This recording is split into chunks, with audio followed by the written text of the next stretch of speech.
গত সপ্তাহে ভিডিওগুলোকে জোড়া লাগিয়ে আজকে আপনাদের সাথে শেয়ার করতে যাচ্ছি গাছের একদম ফ্রেশ সিম দিয়ে। আজকে আমি প্রথমবারের মতো সিম ভাজি করছি অনেক দিন পরে, আর তার সাথে হচ্ছে মুভি দেখা, সব কিছু নিয়ে থাকবে আজকের এই ছোট মিনি ব্লগটি।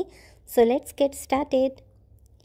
এটা ছিল গত সপ্তাহের ভিডিও। তো অনেকগুলো ভিডিওকে আমি জোড়াতালি দিয়ে আপনাদের জন্য একটা ব্লগ তৈরি করেছি।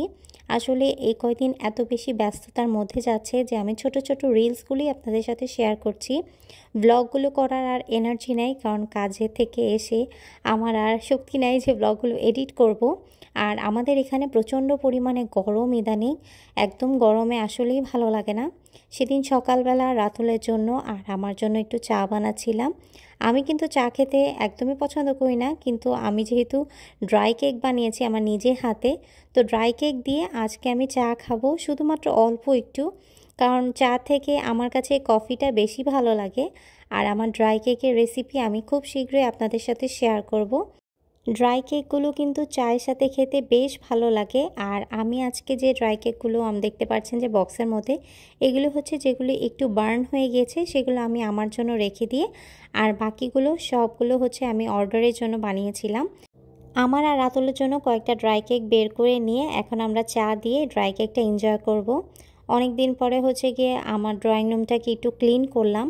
সব সময় তো ভ্যাকুম করাই হয়, কিন্তু আমার যে ফেক প্ল্যান্টগুলি রয়েছে এগুলোকে ধোয়া আসলে অনেক দিন যাবত হচ্ছিল না। তো এগুলি সবগুলোকে আমি ধুয়ে টুয়ে তারপর হচ্ছে গিয়ে শুকিয়ে আবার যার যার মতো জায়গায় সেট করে দিলাম। আর এই তো এই লাস্ট একটা ভিডিও আপনাদের সাথে শেয়ার করছি। আর সেদিন হচ্ছে কি আমরা গিয়েছিলাম রাতুলের একটা রিলেটিভের বাসায়। আমরা আসলে গিয়েছিলাম মাটিসার ওইদিকে। তো এদিন হচ্ছে নানু রান্না করেছে মজার মজার খাবার, আর ওখান থেকে কিন্তু আমি সিম নিয়ে এসেছি, একদম ফ্রেশ যে সিম ওদের গাছে সেটা। আর এই লাটেটা আমি হচ্ছে রাতুল আর কি আমাকে কিনে দিল। এটা টেস্টটা হচ্ছে একদম চকলেট দুধের মতো নর্মাল, র্যান্ডমলি, এত আহামরি কিছুই না।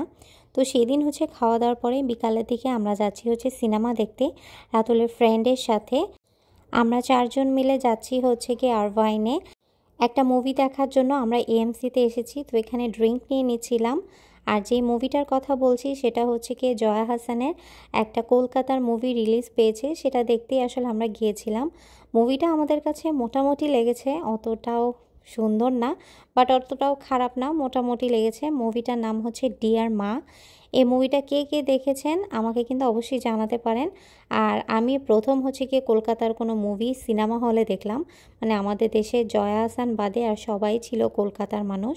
মোটামুটি মুভিটা দেখার পরে আমরা তো সেদিন বাসায় অনেক রাতে ফিরেছিলাম। সেদিন অবশ্য ছিল মঙ্গলবার দিন, তারপর দিন আসলে আমাদের ছুটি ছিল, তার জন্য আর কি দেরি করে এসেছিলাম যাতে কোনো রাশ না থাকে। আর এটা হচ্ছে কি আন্টির হাতের সেই সিম গাছের ফ্রেশ সিম।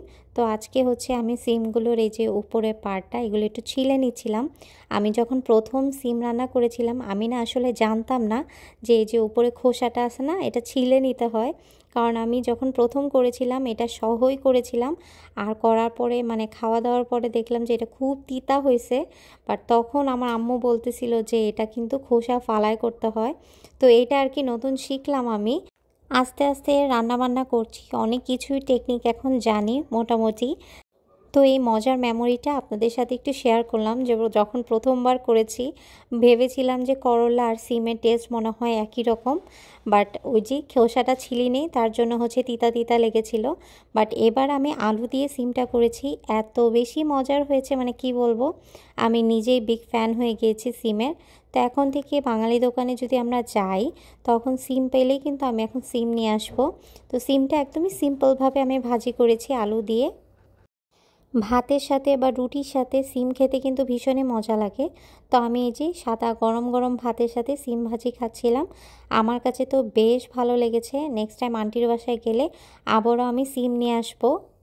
আর আমার এখন না একটা অভ্যাস হয়ে গিয়েছে, আমি যখনই খাওয়া দাওয়া করতে বসি সাথে সাথে আইপ্যাডের মধ্যে একটা নাটক দিয়ে দিই, আর নাটক দেখতে দেখতে খাওয়া দাওয়া করি। এই অভ্যাসটা আপনাদের কার কার আছে আমাকে কিন্তু জানাতে পারেন, এটা আমি প্রায় করি। আমরা যে সেদিন আন্টির বাসায় গিয়েছিলাম ওইখানেই হচ্ছে এই কাঠগোলাপের গাছ দেখি, আর এত সুন্দর ফুলের কালারটা দেখে হচ্ছে আমি ভিডিও করছিলাম। তো আজকের এই ছোট্ট মিনি ব্লগটা এখানেই শেষ করছি, সবাই ভালো থাকবেন।